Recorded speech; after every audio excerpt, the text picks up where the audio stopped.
बिस्मिल्लाहिर्रहमानिर्रहीम। अस्सलाम वालेकुम। लोग आपकी खुशियों में सबसे आगे और मुसीबत में सबसे पीछे होते हैं। जब आप किसी के रास्ते में रोशनी करते हैं तो आपका अपना रास्ता भी रोशन हो जाता है। अल्लाह ताला से जन्नत चाहते हो तो इसके बंदों की ज़िंदगियां जहन्नम बनाना छोड़ दो। यही दीन का खुलासा है। अगर मेरा इल्म मुझे इंसान से मोहब्बत करना नहीं सिखाता तो एक जाहिल मुझसे 1000 दर्जा बेहतर है।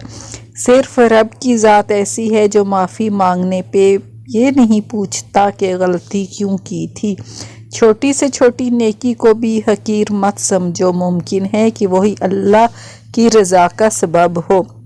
और हकीकत तो ये है कि अब हमें अल्लाह तब याद आता है जब हम दर्द के मारे हुए हों, गर्ज के मारे हुए हों या फिर मर्ज के मारे हुए हों।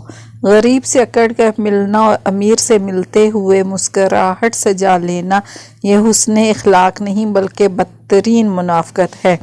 जितना मिल जाए कबूल कर लेना चाहिए। हो सकता है ये भी हमारी औकात से ज़्यादा हो। हम तो गुनहगार बंदे हैं। इसका फजल तो हर वक्त हमारे ऐब छुपाता है। Okay, take care all. अल्लाह हाफिज़।